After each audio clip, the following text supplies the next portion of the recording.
Alright, Orbiter, level 4. This is gonna... sorry, voice went weird for a second. This is gonna discuss everything we haven't already talked about, but first we have to navigate the level select screen.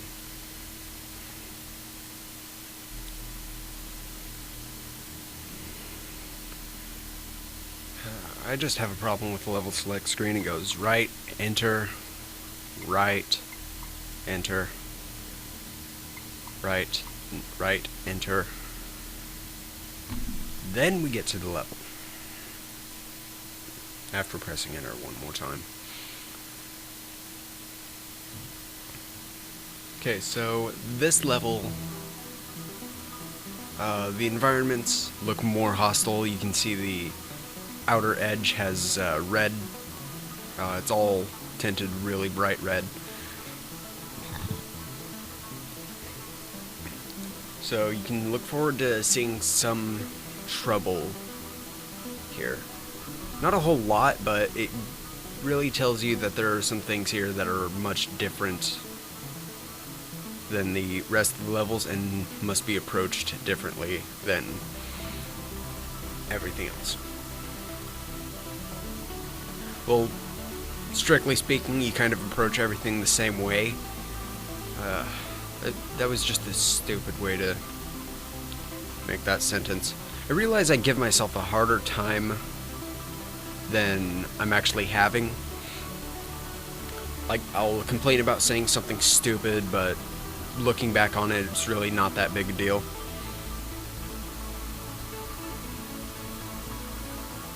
I think most of the problems I have are caused by me, but not here to talk about personal life. So disregard everything. But until we actually get to the README file, this came along with a file that just explains a couple of things. It had like a tip section, and it said, on level 4, beware the big red glowy thing. Or beware the big red glowy thing on level 4. Something like that. Really, I'm really picky about quoting word for word what something says. But if you see here, not sure if you could notice, but the particles coming off of the limiter, they look like they were moving kind of funny. An animator who works with a program like After Effects or something that does the same job working with 3D space, someone who works in that field would be able to tell what was going on right there. They actually have a couple of particle systems layered on top of each other, just moved at different... they just moved the spacing on it. But what does that mean for everyone else? Well, it means that this game uses a lot of 2D graphics. That's the particles coming off of that are not rendered in 3D space. This is all two-dimensional. You wouldn't think so by looking at it, but these are all just 3D animations rendered as videos put in the game. Something people don't really know a whole lot about. At least not the general population. But accelerators and gravitators on this one, they move kind of chaotically. They're moving inside and outside of the bubble. And here we have the big red glowy thing. If you get close to it, you can see your temperature gauge drop. Press Z again. You can see it's going down, but your temperature is rising. That's kind of a silly way to set everything up, because why would your gauge go down if your temperature is getting higher? I guess that's a point of view kind of thing. If you view it at a different angle, it looks right, but not from the angle you're playing the game. Now, this area, I think I mentioned earlier that some levels need to turn down the sound on this. Hold on a second. I think the sound was actually getting into the microphone, so it's causing some kind of interference. But I muted it for now, so... Anyways, what I was going to say is there are some places that don't have limiters, where it's just a bunch of gravitators floating around. And that's what this level is. Like, getting into this level when I first played it, when it was still all new to me, now I can see all of its tricks. Except a couple of things that I missed, which were more kind of like secret things that didn't really have any impact. I'm pausing the game right now because at the time I was recording, I was talking to someone and I had to pause to listen to them. But when I first played through that, I got that this level was had an amount of danger to it, and up until this point, the only thing that could destroy your ship was you being careless about running into everything. And even then, it could be easily avoided by, you just gather enough energy to cushion the blow of impacting, say, a limit or a core or something. But I hadn't been to that area, the one without the limiters, the one that looked like just dead space. I had never been there before I recorded this, and what I was getting from that area was that, it's everything else had been vibrant, upbeat, the environments looked amazing, the music was cool, and this overall has a nice, upbeat, relaxing feel to it.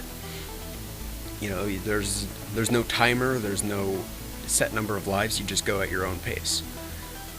But that area just felt kind of depressing because there was nothing there. There weren't any environments, there weren't any limiters. They were just dimly glowing spheres with a bunch of asteroids moving through the fields. And even then, they weren't even moving within the fields. They were just floating wherever they go. And that might sound sappy and sentimental, but it's a really nice design choice that they did that.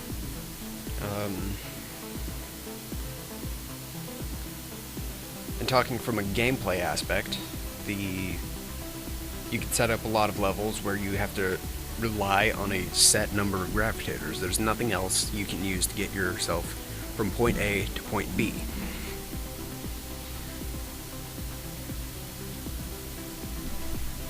Hold on a second.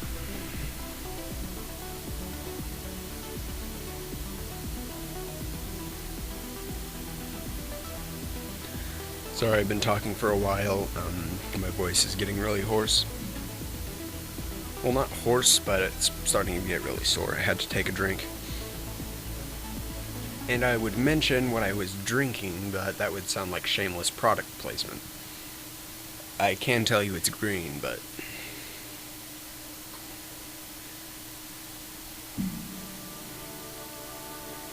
Anyways, so this game has a lot of really nice design, places where they're... if you look at the big red glowy things field, it looks, aside from the giant red mechanical thing of death, it looks sort of like a sunset setting. The clouds have that pinkish tint to them.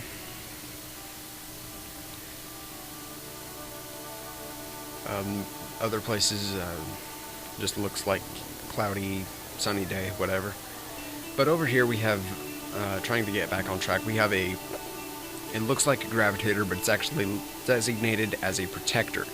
Not sure what it's protecting, but my guess is that if you're going in an area with a lot of gravitators lumped together, I think you could easily get your paths mixed up.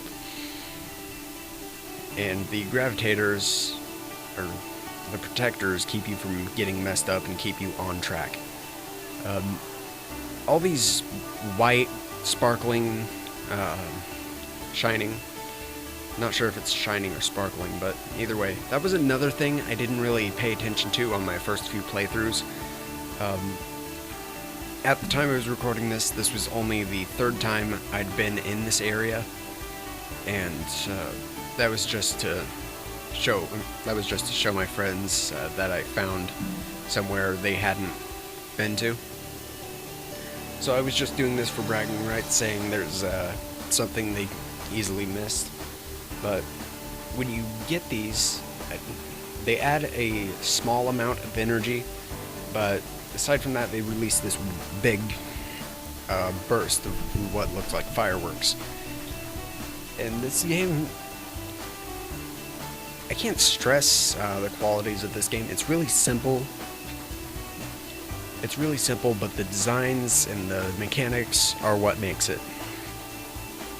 Sometimes games don't have to have a lot of complexity. Sometimes games don't have to have the best graphics. What makes a game good, what makes a game one of the greatest, is how they use those qualities. If you've got something really simple, if you've got something that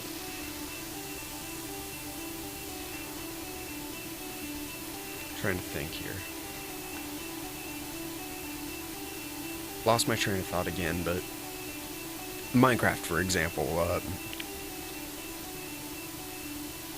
the graphics look simple, the graphics look very basic and very, they look very outdated, but what makes Minecraft great is the amount of stuff in it. You know, you can chop down trees, you can build a house, you can go mining, you can set up these elaborate machines. If you look past all the graphics of Minecraft and look at it for what it is, then you'll see that it's not just a game where you go around digging and building things. It's about what you build, and it's about how you set everything up. And with this game, it works in reverse. It's very simple, it's very basic, but what makes it what it is the way that everything works together. Now, thanks for watching. Try and leave a comment on these videos, and I'm sorry I could not get my ship destroyed to show you the screen, but I'll see you guys later. Okay, so realized I could not end this without destroying the ship at least once. Mild OCD, not a huge issue with me, but I have more of a completionist thing than OCD. Okay, let's just ram it. 3, 2, 1, go! Finally. You'll realize, I'm not sure what they call it, but it's not like a gravitator or something. It looks more mechanical than anything, so it's not all just asteroids or something. But I'll see you guys around, and thank you for watching these videos. It means a lot for someone just starting out. See you guys later.